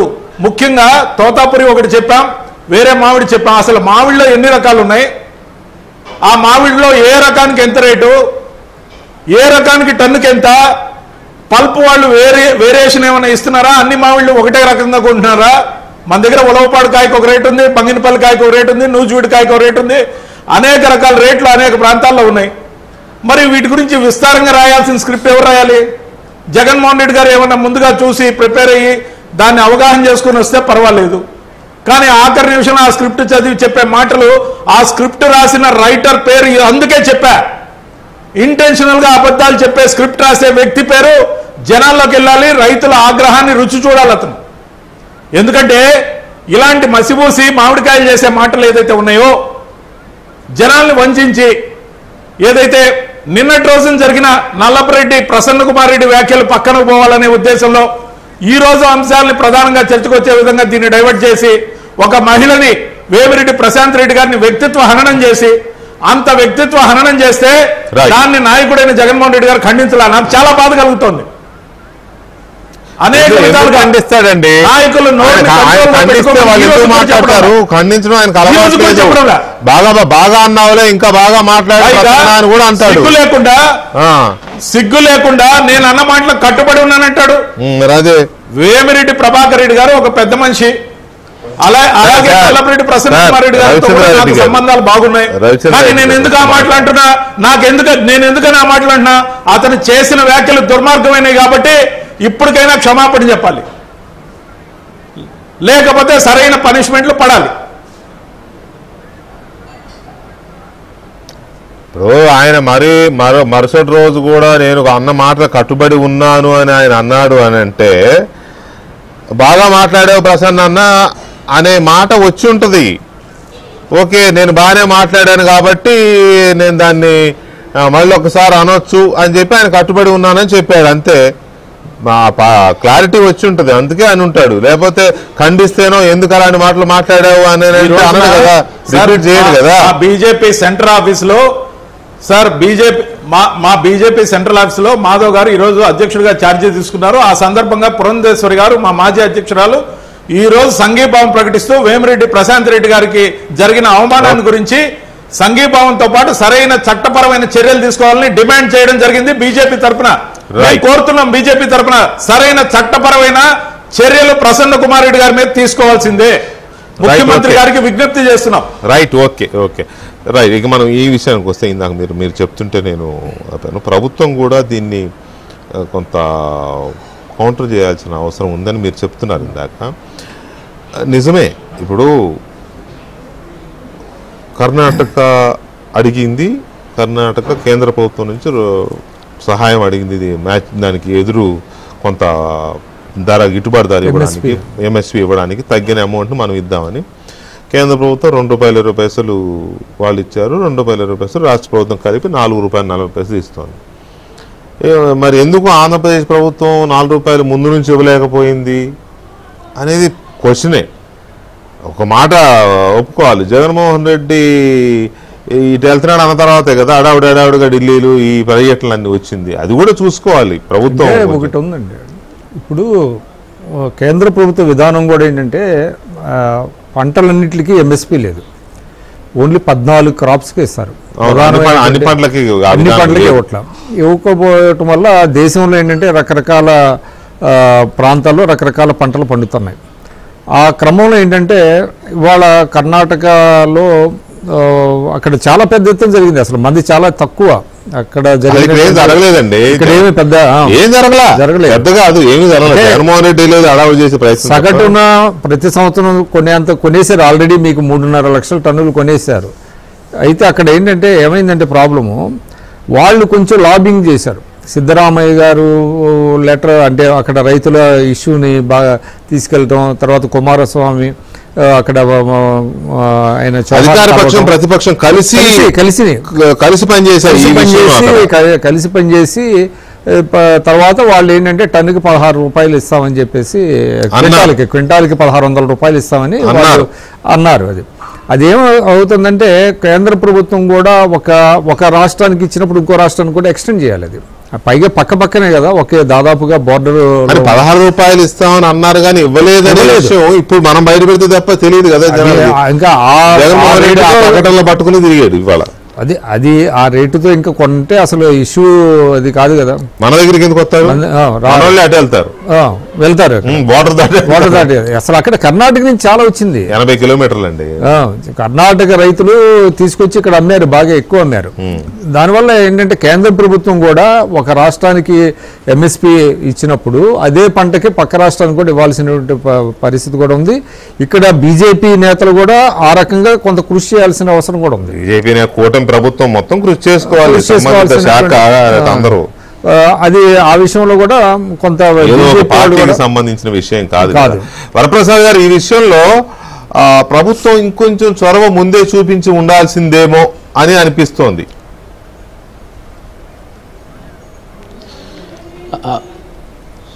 వెంకటకృష్ణ గారు, ఈ కమర్షియల్ క్రాప్స్, కొన్ని వెరైటీస్ ఆఫ్ క్రాప్స్ విషయంలో ఇంకా కంట్రీ వైడ్ ఇంకా ఒక కన్సెన్సస్ లేదండి.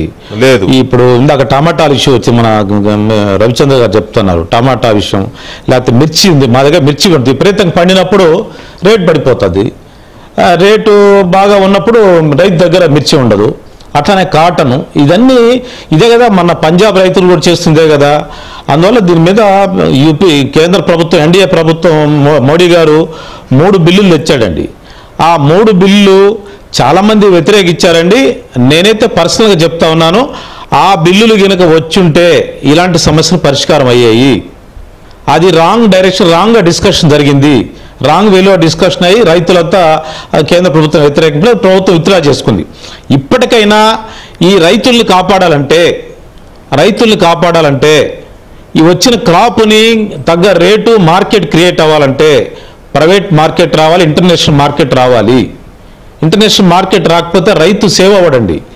లేకపోతే ఇంకా చాలా చాలా విషయాలు తీసుకోవాలి. ఆ బిల్స్లో ఉన్నాయి ఇవన్నీ కూడా. ఆ బిల్స్ మళ్ళీ స్టేట్స్కి పంపించి మళ్ళీ రాష్ట్రాలు చర్చిస్తే కానీ ఇది కాదండి. అందువల్ల మిర్చి రేటు పెరిగిపోతే మన పొగాకు ఉందండి, పొగాకు రాష్ట్ర ప్రభుత్వానికి ఏం సంబంధం అండి? అది డిమెరిట్ క్రాప్, అది ఎంకరేజ్ చేయకూడదు. పొగాకు అనేది డిమెరిట్ క్రాప్ని అసలు రైతులు ప్రోత్సహించకూడదు. కానీ రైతులు పండించారు, దాన్ని కొనాలని డిమాండ్ చేస్తారు. డిమెరిట్ క్రాప్ని ఎట్లా కొంటారండి? పొగాకు వల్ల నష్టం, క్యాన్సర్ వస్తుంది, ఆరోగ్య సమస్యలు వస్తాయని ఒక పక్క చెప్తూ, యాడ్స్ ఇస్తూ, కేంద్ర ఆరోగ్య సంస్థ ద్వారా ప్రచారం చేస్తూ, మళ్ళీ పొగాకు రైతులను ఆదుకోవాలి అని వీళ్ళే ప్రచారం చేస్తారు. అలాగా కొన్ని క్రాప్స్ విషయంలో కొన్ని జాగ్రత్తలు తీసుకోవాలి. అత్యధిక ఉత్పత్తి వచ్చినప్పుడు ఏం చేయాలి అనే దాని మీద కొన్ని చర్యలు తీసుకోవాలి. అది చాలా వరప్రసాద్ గారు, మీరు అనేది చాలా విపులమైన విస్తారమైన సబ్జెక్ట్. అది మీరు అన్నది చాలా 100% కరెక్టే. పంట మార్పిడి కూడా అది చాలా ఇదే. దాన్ని కాకపోతే ఇక్కడ ఏంటంటే ఈ మామిడి పంట అనేది మనకి ఒక ప్రముఖ పంటల్లో అదొకటి ఆంధ్రప్రదేశ్లో, అది తెలిసిందే కదా. తెలుగు రాష్ట్రాల్లో ఆ మాటకు వస్తే కర్ణాటకతో పాటు. సో మామిడి పంట విషయంలో సీజన్ వస్తుంది అంటే ధర ఎలా ఉంటుంది, మనం ప్రభుత్వం తరపు నుంచి ఎంతవరకు మనం మ్యాచింగ్ రేటు ఇవ్వాలి, ధరలు పడిపోతే ఒకవేళ ఎంఎస్పి అనే దాని మీద కొంత ముందు చూపు ఉంటే బాగుండేదేమో అనే ఒక మాట అయితే ఉంది. ఎనీవే అది agriculture department, marketing department, agriculture department ముందుగా ప్రిపరేషన్ ఉంటే బాగుండేది. అదే అంటున్నా, నేను కూడా అదే అంటున్నా.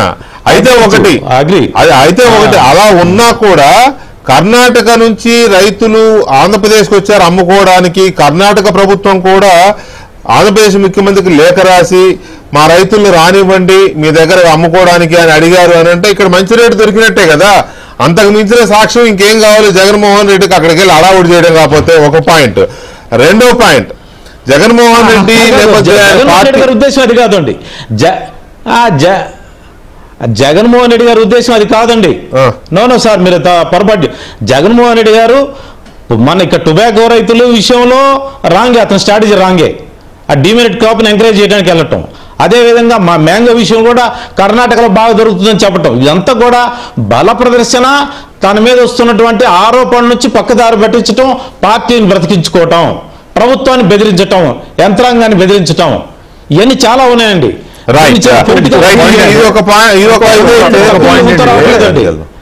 నువ్వు చెప్పిన దాంట్లో మా హయాంలో 22 రూపాయలు ఇచ్చామన్నారు. అది పచ్చి అబద్ధం. అది కూడా నేను చూసా. 20 రూపాయలు అసలు మ్యాంగోకి కిలోకి 22 రూపాయలు ఇచ్చామని చెబితే దాన్ని ఎలా ఇక అంతే ఆయన చెప్పారు కదా రవిచంద్రారెడ్డి గారు అబద్ధపు స్క్రిప్ట్లని అంతకంటే వదిలేస్తే ఎవరు చెక్ చేయరు మాట అనేస్తే అదే ఒప్పుకుంటా ఉంటారు. రేపు మన పేపర్ ఒకటి ఉంది, మన పేపర్ లో పెద్ద అక్షరాలతో రాస్తారు, మన వాళ్ళైనా నమ్ముతారు కదా మిగతా వాళ్ళు నమ్మకపోయినా అనే ఒక స్ట్రాటజీ. రైట్. వరప్రసాద్ గారు, మనం ఇంకొక ఇంపార్టెంట్ ఇదే ఉంది జగన్మోహన్ రెడ్డి గారిది. ఇప్పుడు ఒక రాష్ట్రంలో ఒక కీలకమైన రాజకీయ పార్టీగా కానీ ముఖ్యమంత్రిగా పనిచేసిన వ్యక్తి కానీ ఆ పార్టీలో ప్రముఖ నాయకులు కానీ ఆ పార్టీకి అధ్యక్షుడిగా ఉన్న జగన్మోహన్ రెడ్డి ఒక ముఖ్యమంత్రిగా పనిచేసి రాష్ట్రానికి సంబంధించిన అభివృద్ధి కార్యక్రమాలని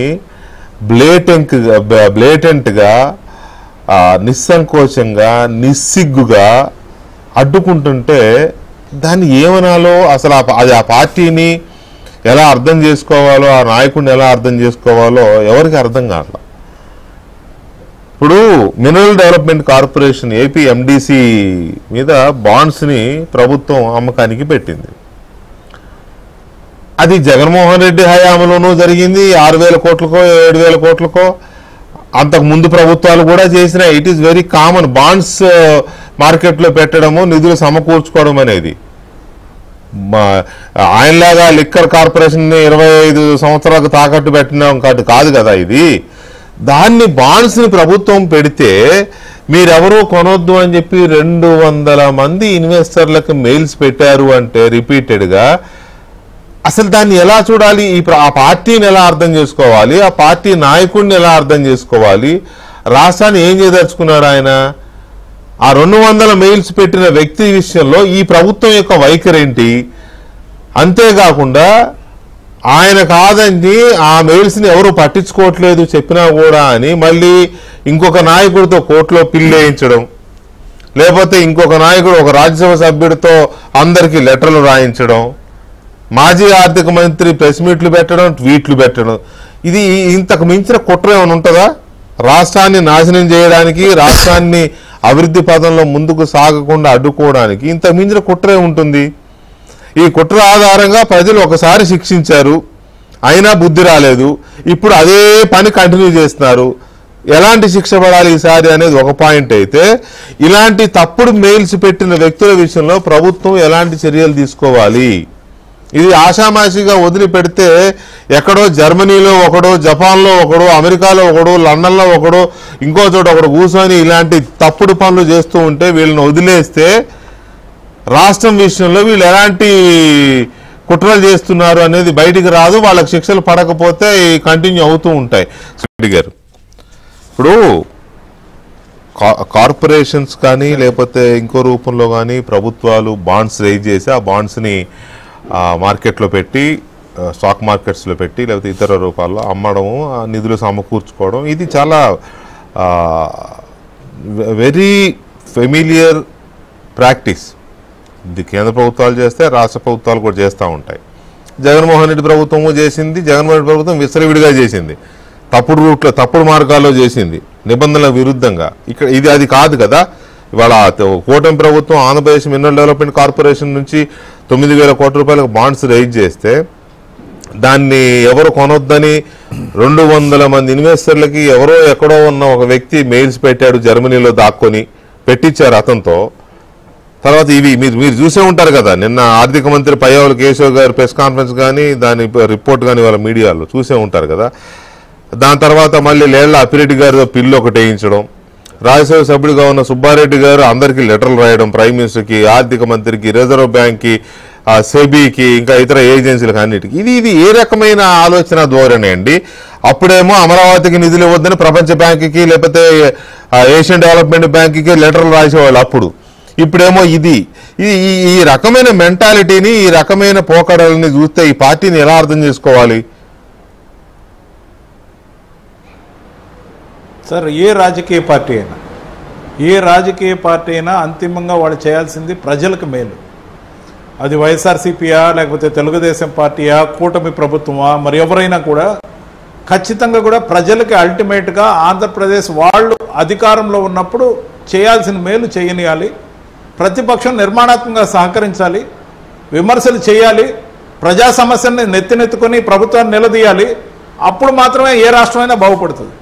అలా కాకుండా మనం అధికారంలో లేనప్పుడు, అధికారంలో కూటమి ప్రభుత్వం ఉంది, వాళ్ళు నిధులు సమీకరించుకుంటే కొన్ని మంచి పనులు జరుగుతాయి. ఆ మంచి పనులు జరిగితే విజిబుల్గా కనబడతాయి. విజిబుల్గా కనబడ్డప్పుడు ఆ డెవలప్మెంట్ అంతా బాగా ఫోకస్ అయినప్పుడు ప్రజలు మళ్ళీ కూటమికి అధికారం ఇచ్చే అవకాశం ఉంది. కాబట్టి ఒక విధంగా మనం ప్రజల సమస్యల్లో ఉంచి ప్రజల సమస్యల్ని తలకెత్తుకున్నట్టు ఏదైతే ప్రదర్శనలు చేస్తూ మన పార్టీని తిరిగి అధికారంలోకి తెచ్చుకోవడానికి ఫక్తు రాజకీయ మసాలా నూరడం ఏదైతే ఉందో ఖచ్చితంగా ఆంధ్రప్రదేశ్ ప్రజలకు మేలు చేసే అంశం కాదు. ఏ కార్పొరేషన్ ద్వారా అయినా నిధులు సమీకరించుకోవడం ఈరోజు కొత్త కాదు. అది వైఎస్ఆర్సీపీకి కొత్త కాదు, ఆ రోజు కాంగ్రెస్కి కొత్త కాదు, ఇప్పుడున్న కూటమి ప్రభుత్వానికి కొత్త కాదు. ఎందుకంటే ఎఫ్ఆర్బిఎం లిమిట్స్ దాటకుండా మనకున్న నిబంధనల్ని కంట్రోల్లో ఉంచుకుంటూ కార్పొరేషన్ల ద్వారా అప్పులు తెచ్చుకోవడం, రాష్ట్ర ప్రభుత్వం దాన్ని తిరిగి చెల్లించి కార్పొరేషన్లకు ఇస్తేనే వాటిని కట్టడం అనేది ఒక లాంగ్ టర్మ్ ఫండ్స్ జనరేషన్ కోసం ఏదైతే వెసులుబాటు తీసుకునే కార్యక్రమం ప్రభుత్వాలు చేస్తాయో దానికి అడ్డుపడడం అంటే రాష్ట్ర అభివృద్ధికి, అంటే మనం రాబోయే 4 సంవత్సరాల పాటు అభివృద్ధి జరగకుండా చూడాలనే ఆలోచన ఏదైతే ఉందో ఆంధ్రప్రదేశ్ ప్రజలకి మేలు చేసే అంశం కాదు. అది ఏ దేశంలో కూర్చొని మేలు చేసేవాడికైనా, అది జర్మనీలోనో లండన్లోనో యూకేలోనో ఉన్న వాళ్ళకి ఆంధ్రప్రదేశ్ రాజకీయంతో ఏం సార్ సంబంధం? అలాంటిది ఏం సంబంధం ఉండదు. ఇదంతా రాజకీయ ప్రేరేపితం. సంబంధిత వ్యక్తుల ద్వారా వేరే దేశాల నుంచి మెయిల్స్ పెడితే వాళ్ళ మీద చర్యలు తీసుకోలేని పరిస్థితుల్లో ప్రభుత్వాలు ఉంటాయి. కాబట్టి ఆ విధంగా చేసే ఒక రాజకీయ క్రీడ. అంతకుమించి రాష్ట్ర ప్రజల మీద ఏ ప్రేమ ఎవరికి లేనట్టే. ఖచ్చితంగా కూడా ఒకవేళ కేంద్ర ప్రభుత్వానికి సుబ్బారెడ్డి గారు రాజ్యసభ ఫ్లోర్ లీడర్గా ఉండి, లేకపోతే ఉభయ సభలకి ఫ్లోర్ లీడర్గా ఉండి ఆయన లెటర్లు రాసిన విచక్షణతో ఆలోచించిన తర్వాత మాత్రమే కూటమి ప్రభుత్వం అంటే డబుల్ ఇంజిన్ సర్కార్ నడుస్తుంది. కాబట్టి ఆంధ్రప్రదేశ్ అభివృద్ధి కోసం బీజేపీ ఎన్డీఏ పరిపాలిత రాష్ట్రంగా ఉన్న ఈ రాష్ట్రానికి ఇతోధికంగా సహాయం చేయడంతో పాటు చంద్రబాబు నాయుడు గారికి కూటమి ప్రభుత్వం కోసం నిర్మాణాత్మకమైన వైఖరితో ఉంది. చంద్రబాబు నాయుడు గారు దాన్ని సాధించుకుని వస్తారని నేనైతే నమ్ముతున్నా. పవన్ కళ్యాణ్ గారి సహకారం కూడా ఉంటుందని నేను నమ్ముతున్నా. రైట్. ఇది ఒక మాజీ ముఖ్యమంత్రి కానీ, ఆయన నాయకత్వంలో పనిచేసే పార్టీ కానీ, ఆ పార్టీ నాయకులు కానీ అసలు ఆయన తెలియకుండా దొరికితే ఆయనే చేయించాడు ఇవన్నీ. ఇది పద్ధతేనా? అసలు ఒక పార్టీ సైకాలజీని, పార్టీ సైకాలజీని నేను వ్యక్తిగా మాట్లాడాల అంటే బిలో ది బెల్ట్ అంటారు కదా, అట్లాంటిది పని అనమాట. అయితే వాళ్ళు ఆశ్చర్యం ఏంటంటే వాళ్ళు ఎంత ఇగ్నోరెన్స్ అనేది నాకు అర్థమవుతుందండి. అంటే ఎవరైతే ఇటువంటి మెయిల్స్ పెట్టి మీరు కొనొద్దు, ఇది ఇన్వెస్ట్ చేయొద్దు అని రాశారో, ఎందుకంటే బాండ్స్కిను ఈక్విటీకి డిఫరెన్స్ ఉందండి. బాండ్స్ ఏంటంటే మినిమం గ్యారెంటీ ఉంటుంది, పెట్టిన పెట్టుబడికి గ్యారెంటీ ఉంటుంది, దాని మీద కొంత రిటర్న్స్ కూడా గ్యారెంటీ ఇస్తారు. పైగా దానికి ఏమవుతుందంటే ఇన్వెస్టర్స్ పెట్టేటప్పుడు ఏం చేస్తారంటే రేటింగ్స్ ఉంటాయి వీటికి. ఈ బాండ్స్కి ఏంటంటే ఇక్రా అని ఉంటుంది, రేటింగ్ ఏజెన్సీలు ఉంటాయి. ఆ రేటింగ్ ఏజెన్సీలు ఇచ్చేటువంటి రేటింగ్ని బట్టి బాండ్స్ కొనాలా వద్దా అనేటువంటిది ఇన్వెస్టర్స్ చూస్తారు. అంటే డబ్బులు పెట్టేవాడు అంత అమాయకంగా ఎక్కడా పెట్టాడు, ఊరికే పెట్టాడు. అవును, లక్షల్లోనో లేకపోతే కోట్లలోనూ పెట్టేవాడు. వాడు ఏంటంటే రిటర్న్స్ ఎంత వస్తాయి, బాగుందా ఆ పర్టికులర్ కార్పొరేషన్ కానీ సంస్థ కానీ బాగుందా లేదా అని చూస్తాడు. కాబట్టి ఇక్కడ ఏంటంటే గవర్నమెంట్ రిలీజ్ చేసేది బాండ్స్ రిలీజ్ చేస్తుంది. బాండ్స్ ఎప్పుడూ కూడా మినిమం గ్యారెంటీ ఉంటుంది. కాబట్టి అసలు వీళ్ళు మెయిల్స్ పెట్టి మీరు కొనొద్దు అని చెప్పడం అనేటువంటిది టోటల్గా వాళ్ళ ఏంటంటే వాళ్ళ అజ్ఞానాన్ని పరాకాష్ట అనమాట. ప్లస్ అది ద్రోహం, రాజద్రోహం కూడా. చాలా దేశద్రోహం మీరు అన్నట్టు కరెక్ట్, దేశద్రోహం కింద వస్తుంది. ఎందుకంటే రాష్ట్రం ఎవరైనా సరే వాళ్ళు ఈ విధంగా అధికారంలోకి రావాలి, ఇక్కడ పెట్టుబడులు రాకూడదు, పరిశ్రమలు రాకూడదు, ఆర్థికంగా రాష్ట్రం దివాళా తీయాలి, అప్పుడు మనం అధికారంలోకి రావాలని అనుకుంటున్నారు తప్ప మనం ప్రజల హృదయాలను గెలుచుకొని మనం రావాలి అనేటువంటిది ఏ కోసైనా లేదు. అందుకనే ఏంటంటే ఇదంతా కూడా ఇట్లాంటి దుర్బుద్ధి చాలా అసలు ఇట్లాగా మరి మెయిల్స్ పెట్టారని అంటే చాలా ఆశ్చర్యం. దాని మీద మరి ఎలా ప్రొసీడ్ అవుతారు, యాజ్ పర్ లా ప్రకారం ఏమైనా ఉన్నాయా, చట్టాలు ఉన్నాయా అట్లాగా అనేటువంటిది కూడా చూడాల్సినటువంటి అవసరం ఉంది. బట్ ఇటువంటి సంస్కృతిని ఇందాక ఇంకోటి కూడానండి, ఆ ప్రశాంత్ రెడ్డి గారి విషయంలో కూడా ఆమె ఒక్కరికే అవమానించినట్టు కాదు, మొత్తం మహిళా లోకాన్ని అవమానించినట్టుగా మనం భావించాలి. మరింత గట్టిగా చంద్రబాబు నాయుడు గారు అన్నారంటే నిజంగానే తెలుగుదేశం నుంచి స్పందన. నేను నిన్న కూడా ఒక యూట్యూబ్ ఛానల్లో పిలిచి నేను కూడా ఇచ్చాను వెంటనే. అంటే ఇమ్మీడియట్ రియాక్షన్ ఉండాలి. అటువంటి వాటికి ఏంటంటే కొంత లేటుగా 12 గంటలు 15 గంటలు అట్లా కాదు, ఇమ్మీడియట్ రియాక్షన్ ఉండాలి, అతని మీద ప్రెషర్ ఉండాలి, కేసులు పెట్టాలి, అది ఒక హెచ్చరిక కావాలి. మరుసటి రోజు కూడా నేను అన్న మాటలు కట్టుబడి ఉంటున్నా అనేదాకా కూడా ఏమీ లేదు, ఇప్పటికీ ఏమీ లేదు, ఏదో కేసులు పెట్టారు. ఆ రకమైనటువంటి ప్రెషర్ వాళ్ళ దాన్ని తీసుకెళ్ళాలి. వాళ్ళు చాలామంది ప్రముఖులు దాని మీద స్పందిస్తున్నారు. కాబట్టి ఇటువంటి ప్రభుత్వం కదా స్పందించాలి, ప్రముఖులు సరే ప్రభుత్వం లా టేక్ ఇట్స్ ఓన్ కోర్స్ అనుకోండి. కాకపోతే వాళ్ళ నిరసన వ్యక్తం చేసేయటం అనేటువంటిది cutting across all party lines అందరూ కూడా చేస్తున్నారు. సో ఈ విధంగా ఇందాక మనం అనుకున్నట్టుగా అసలు హౌ టు అంటే ఇటువంటి పార్టీని ఏ విధంగా ఎదుర్కోవాలనే దాని మీద కూడా తెలుగుదేశం ఒక కొత్త వ్యూహాలు రచించుకోవాల్సిన, ప్రజల్ని సమాయత్తం చేయాలి. ప్రజల్ని సమాయత్తం ఏ విధంగా చేస్తారు, ఇంత ఆలస్యంగా స్పందిస్తూ ఉంటే మరి ఏం చేస్తారనేటువంటిది కూడా ఎంత భయంకరమైన కుట్ర అంటే ఇది. మనకు అధికారం లేకపోతే రాష్ట్రం నాశనం అయిపోయినా పర్లేదు, ప్రజలు చచ్చిపోయినా పర్లేదు, ఎవడు ఎక్కడ పోయినా పర్లేదు, ఇక్కడ ఏమీ జరగకుండా అడ్డుకోవాలి. ఈ ప్రభుత్వం ఏమీ చేయలేదని రేపు చెప్పడం కోసం ఎన్ని రకాల అరాచకాలు చేయాలో అన్ని రకాల అరాచకాలు చేద్దాం అనే కదా దాని అర్థం. వరప్రసాద్ గారు, ఎంత దారుణం అండి. రాష్ట్ర ప్రభుత్వం విడుదల చేసిన బాండ్స్ ఎవరు కొనొద్దని ఎవరితోనో మెయిల్స్ పెట్టించడం కానీ, లేకపోతే వాళ్ళ నాయకుడు పిల్లేయడం కానీ, గౌరవ రాజ్యసభ సభ్యుడు అందరికీ లెటర్లు రాయడం, అధికారికంగా రాజ్యసభ సభ్యుడు అంటే ఒక హోదా ఉంటుంది కదా, ఆ హోదాలో లెటర్లు రాయడం కానీ, ఏం పనులు ఇవి? వీటి వల్ల ఆగిందా పోనీ? ఆగలేదు, ఓవర్ సబ్స్క్రైబ్ అయింది. అనుకున్న దానికంటే ఎక్కువగా ఇన్వెస్టర్లు వచ్చారు ఆ బాండ్స్ కొనడానికి, ఆపలేకపోయారు కదా. కానీ వాళ్ళ ఉద్దేశం ఇంత దారుణంగా, ఇంత క్రికెట్ మెంటాలిటీ, ఈ రకమైన ఆలోచన ధోరణి ప్రభుత్వం సీరియస్గా తీసుకోవాలండి. ఇలాంటి వాళ్ళని ఆదిలోనే తుంచకపోతే, ఆదిలోనే శిక్షించకపోతే, ఇలా మెయిల్స్ పెట్టిన వాళ్ళని ఇది కంటిన్యూ అవుతుంది కదా వరప్రసాద్ గారు. కాదు, ఎస్ మీరు అన్నట్లు ఈ ఓవర్ సబ్స్క్రైబ్ కావడానికి కారణం చంద్రబాబు గారికి ఉన్న ఇమేజ్, ఆయనకున్న బ్యాక్గ్రౌండ్, స్టేట్, అది ఉపయోగపడింది.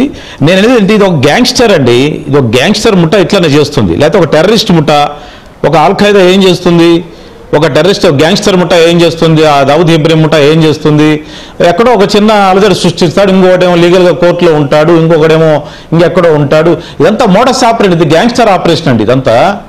దీన్ని ఎదుర్కోవడానికి చట్టం ఒకటే కాదు, ప్రజల్ని రాజకీయంగా సమాయత్తం చేసి కూటమి రాజకీయాలని కూడా ప్రజలకు వివరించి చెప్పాలి. ఇది గ్రామానికి వెళ్తున్నారు కదా, గ్రామంలో ఈరోజు జరిగిందని చెప్పాలి, గ్రామంలో చెప్పాలి. ఇది గ్యాంగ్స్టర్ వ్యవహారం, ఇదంతా ఇది ఆల్-ఖైదా యాక్టివిటీ, ఇది దేశద్రోహం. వీళ్ళని ఆ మెయిల్స్ పెట్టిన వాళ్ళని, లేకపోతే వాళ్ళని చట్ట ప్రకారం, టెర్రరిస్ట్ చట్ట ప్రకారమో లేకపోతే ఐపీసీ ప్రకారం శిక్షించిన కేసులు పెట్టినా, క్రిమినల్ యాక్ట్ ప్రకారం ఈ లీగల్గా చేస్తున్న వాళ్ళంతా they are part of the gangster. దీన్ని, ఈ మోడస్ ఆపరేండి ప్రజల ముందు ఎక్స్పోజ్ చేయాలి. ప్రజలే న్యాయ నిర్ణేతలు, దీంట్లో ప్రజలే శిక్షిస్తారు. దీంట్లో అట్లా కాకుండా ఊరికే మామూలు వెళ్తే వీళ్ళు ఊరుకోరండి. చాలా పెద్ద మోడస్ ఆపరేండి ఇది. అట్లా ఒకసారి విధ్వంసం చేస్తారు, ఒకసారి కారుతో దొక్కిస్తారు, ఇంకోసారి ఇంకోటి చేస్తుంటారు. ఇదంతా వాళ్ళకి డైవర్ట్ చేయాలి మొత్తం రాష్ట్రాన్ని. ఇసరి వీళ్ళని అంచనా వేయడం కష్టం అండి. వీళ్ళు చాలా పెద్ద మనుషులాగా ఉంటారు వీళ్ళు చూడటానికి. మేము అనుభవించాం కాబట్టి చెబుతున్నాం. మేము చాలా రూపాల్లో ఉంటారు వాళ్ళు. భక్తుల రూపంలో ఉంటారు, పెద్ద గుళ్ళల్లో పూజలు చేస్తూ ఉంటారు, ఇంకా రకరకాలుగా ఉంటారు. But they are all one gangster బుట్టాకు సంబంధించిన వాళ్ళు వీళ్ళంతా. ఇది కల్కి సినిమా అండి. ఇది కల్కి. వీళ్ళు తక్కువలు కాదు, మీరు చాలా తక్కువగా చూస్తున్నారు వీళ్ళని. కల్కి సినిమాలో కాంప్లెక్స్ ఉంటుంది కదా, కాంప్లెక్స్ లో వాడు ఉంటాడు, విలన్ ఉంటాడు, కరెక్ట్. అట్లాగా రైట్ రైట్ ఇప్పుడు అర్థమైంది నాకు. బయలు ఉంటాడు, ఒకడు బయట ఉంటాడు, ఒకడు లోపల ఉంటాడు, ఒకడు మర్యాదగా ఉంటాడు, ఒకడు పూజలు చేస్తూ ఉంటాడు. ఇదంతా డిఫరెంట్ రూపాల్లో ఉంటారు, కానీ మొత్తం ఒక గ్యాంగ్స్టర్ ముఠాకి సంబంధించింది అంతా కూడా. అవును. ఏంటి రవిచంద్రారెడ్డి గారు ఏంటి చెప్తారు ఏంటి? సార్, జూలై 3వ తేదీ నుంచి జూలై 8వ తేదీ వరకు ఒక కార్యక్రమం నిర్దేశించింది వైఎస్ఆర్సీ. బార్ కోడ్తో కూటమి ప్రభుత్వం ఫెయిల్యూర్స్ని ప్రశ్నించమని మేనిఫెస్టోని ప్రచారం చేయమని. ఏం చేశారు సార్? ఎందుకు చేయలేకపోయారో తెలుసా? ప్రజలు నమ్మరు, పైగా మనం కానీ కనపడితే తిరగబడతారనే భయంతో కార్యకర్తలు ఎవరు కూడా ఎక్కడికి ఆ బార్ కోడ్ రూపంలో పోలే. బార్ కోడ్కి పోతే ఏదైనా అకౌంట్లో డబ్బులు కొట్టేస్తారేమో అని అంత భయపడ్డారు. దాంతోపాటు కనీసం 2 పాంప్లెట్లకు కూడా ఇన్వెస్ట్మెంట్ పెట్టకుండా బార్ కోడ్తో స్కాన్ చేస్తాయంటే చంద్రబాబు నాయుడు గారు ఇచ్చే హామీల గురించి పాంప్లెట్లు వస్తాయి చూడండి, చెక్ చేసుకోండి అనే కారణంతో కార్యకర్తలను వెళ్ళిపోమన్నారు, విస్తృతంగా వెళ్ళిపోమన్నారు. విస్తృతంగా కాదు కదా, ఎక్కడ ఎవరు వెళ్ళిపోలా. 3వ తేదీ నుంచి 8వ తేదీ వరకు ఇచ్చిన కార్యక్రమం కంప్లీట్ గా ఫ్లాప్ అయింది. అలాగే ఈ రోజున 8వ తేదీ తర్వాత తీసుకున్న కార్యక్రమం ఏ విధంగా జరిగిందో మంచి మంచి పాయింట్ చెప్పారు మీరు, చాలా మంచి. ఎందుకు జరుగుతుంది దానికి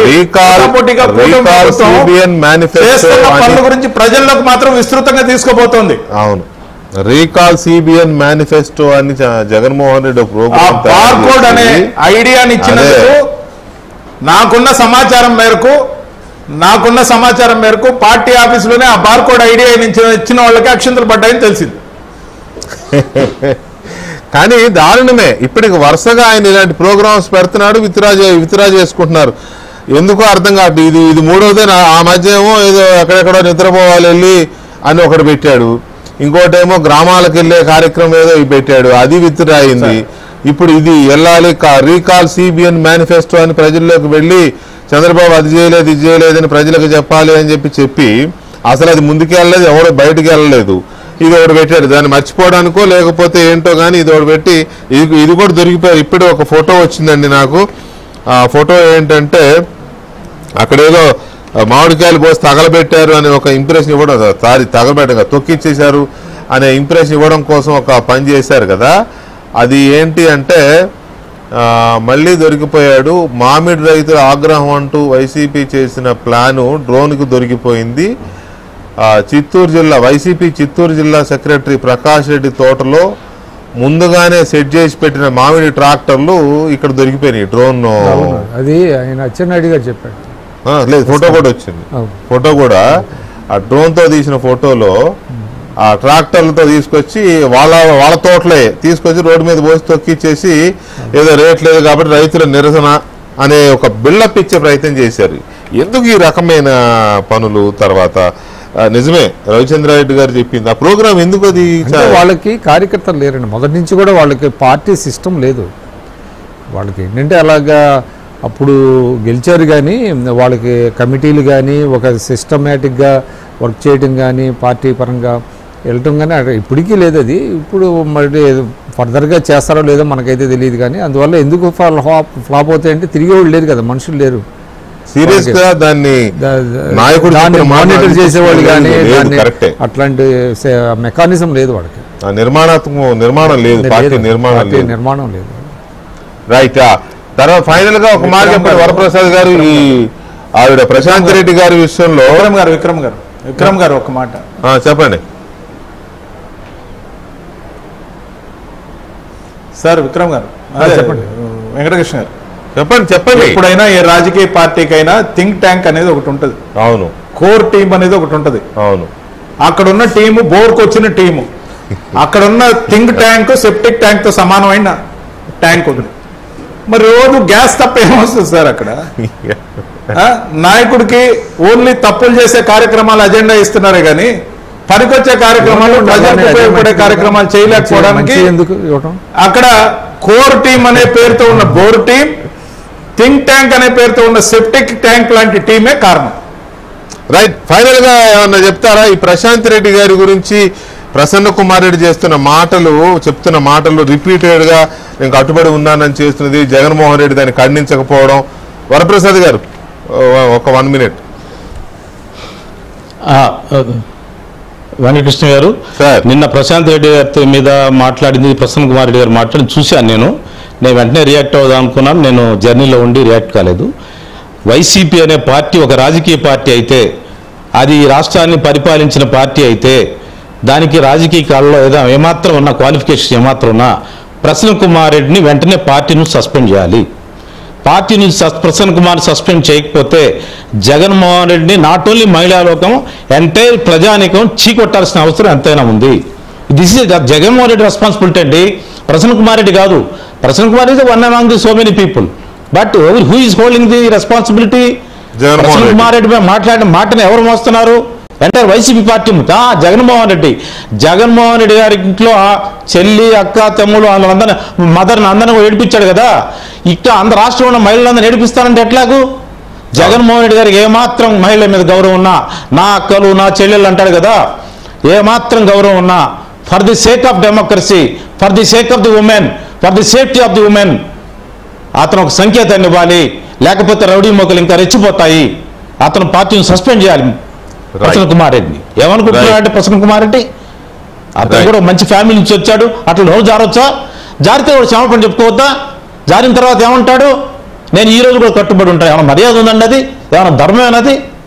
కనుక జగన్మోహన్ రెడ్డి గారు రాష్ట్రంలో ఉన్న మహిళలకు రక్షణ జరగాలంటే ఒక మంచి స్ట్రాంగ్ మెసేజ్ ఇవ్వాలి. ఆ మెసేజ్ ఏంటంటే ప్రసన్న కుమార్ రెడ్డిని సస్పెండ్ చేయాలి. లేకపోతే భవిష్యత్తులో మహిళల మీద జరిగే దాడులన్నిటికీ జగన్మోహన్ రెడ్డి బాధ్యత వహించాల్సి ఉంటుంది. అసలు కాదు, మీరు ఆయన బదులు ఆయన కూడా క్షమాపణ చెప్పాలి. కాదు, ఎలక్షన్స్ లో మీరు ఒక హామీ ఇచ్చారు. ఏమని అంటే ఎస్సీ ఎస్టీ అట్రాసిటీస్ బిల్లు లాగా బీసీ రక్షణ బిల్లు తెస్తామని హామీ ఇచ్చారు. అది చెప్పారు కదా. ఇప్పుడు కొత్తగా మహిళా రక్షణ బిల్లు అని ఒకటి తీసుకురావాలేమో. ఇటువంటి వాటి నుంచి వాళ్ళని కాపాడడానికి మహిళా రక్షణ బిల్లు ఒకటి తీసుకొచ్చి, మహిళలకి ప్రొటెక్షన్ ఉందండి. ప్రొటెక్షన్ ఉంది కానీ సరిపోవట్లేదు. ప్రొటెక్షన్ ఉంటే వీళ్ళందరూ ఎందుకు మాట్లాడతారు?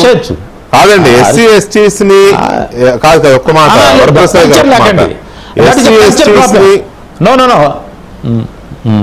ఎస్సీ ఎస్టీస్ ని ఎలాగైతే కులం పేరుతో దూషించినా, లేకపోతే వాళ్ళు హ్యూమిలియేట్ అయ్యేలాగా ప్రవర్తించినా ఎలాగైతే వాళ్ళకు ప్రొటెక్షన్ ఉందో, బీసీలకు రక్షణ బిల్లు తెస్తామని ఎలాగైతే చెప్పారో, మహిళలని ఇలా వాళ్ళ క్యారెక్టర్ అసాసినేట్ చేసే విధంగా మాట్లాడితే ఎస్సీ ఎస్టీ యాక్ట్ ఎంత పవర్ఫుల్ గా పనిచేస్తుందో అంత పవర్ఫుల్ గా పనిచేసే యాక్ట్ ఒకటి తీసుకురావాల్సిన అవసరం ఉందేమో అనేది నా అభిప్రాయం. అది మీరు మీ ప్రభుత్వం అవుట్రీచ్ ఆఫ్ ది మోడెస్ట్ ఉండాలి. ఇప్పుడు ఉమెన్ కమిషన్స్ ఉన్నాయి. సూచన సార్ వెంకటకృష్ణ గారు మంచి సూచన ఇచ్చారు. అదే అలాంటి వస్తే తప్ప ఇలాంటి ఈ వ్యాఖ్యలు, ఇలాంటి దురాగతాలు, అక్రమాలు ఆగవు. యాక్ట్ వస్తే మంచిదేనండి, నేను యాక్ట్ కాదంటలేదు. నేననేది ఏంటంటే ఇది ఒక పొలిటికల్ కల్చర్కి సంబంధించిన అంశం. అది జగన్మోహన్ రెడ్డి గారు ఏ కల్చర్ రిప్రజెంట్ చేస్తున్నది? జగన్మోహన్ రెడ్డి గారి పార్టీ ఎలాంటి కల్చర్ రిప్రజెంట్, మహిళలు ఎలా గౌరవిస్తుంది? సభ్య సమాజం మొత్తం ఆ పార్టీ సైకాలజీ, ఆ పార్టీ ఐడియాలజీ, ఆ పార్టీ డిఎన్ఏనే అలా ఉన్నప్పుడు ఎందుకు ఖండిస్తారు, ఎందుకు సస్పెండ్ చేస్తారండి?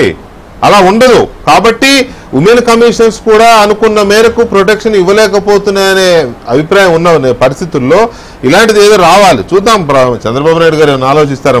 Thank you very much Varaprasad గారు, రవిచంద్రారెడ్డి గారు అండ్ విక్రమ్ గారు. థ్యాంక్ యూ అండి. ఇది